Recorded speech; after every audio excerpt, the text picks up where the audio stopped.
जो संविधानाला कारणीभूत आहे त्याला तुम्ही संपवायला निघालाय. पालकमंत्र्यांची फार मोठी चूक आहे मॅडम, माफी मागणार नाही, पण पालकमंत्र्यांनी त्यांची ही चूक पत्रात घ्यावी.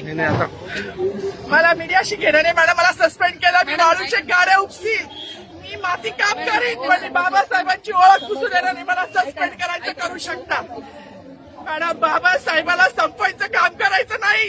लोकशाही मॅडम, तुम्ही सुद्धा संविधानामुळे आहात, पालकमंत्री सुद्धा पालकमंत्री संविधानामुळे आहे. कोणताही जाती भेद नाही, सगळी समानता त्यांनी दिली आहे. मग बाबासाहेबांचं नाव आहे जो संविधानाला कारणीभूत आहे त्याला तुम्ही संपवायला निघालाय. पालकमंत्र्यांची फार मोठी चूक आहे मॅडम, माफी मागणार नाही, पण पालकमंत्र्यांनी त्यांची ही चूक पत्रात घ्यावी. आता राहू दे, जसं तसंच राहू दे.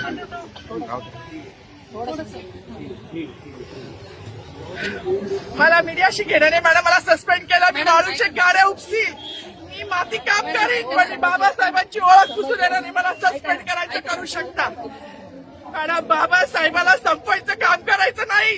26 जानेवारी 15 ऑगस्ट मध्ये मी नाही मानत, पण लोकशाही मॅडम, तुम्ही सुद्धा संविधानामुळे आहात, पालकमंत्री सुद्धा पालकमंत्री संविधानामुळे आहे. कोणताही जाती भेद नाही, सगळी समानता त्यांनी दिली आहे.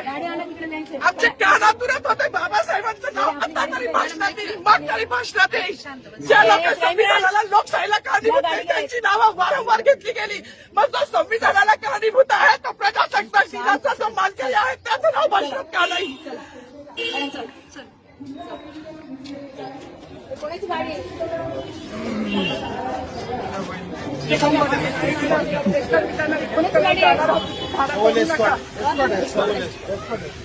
अरे माझी गाडी असेल ना रे, ट्रॅफिकची गाडी आण रे. नाव सांगा. सावर्डेकर गाडी गेली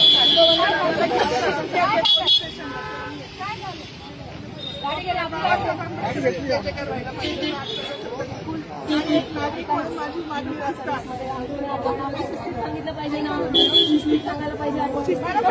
माईक मागत होते, ऐका ना, ते माईक मागत होते पण त्यांना दिलं.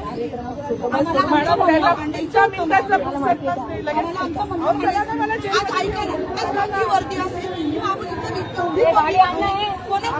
वर्दीवर मतदान करू शकतो,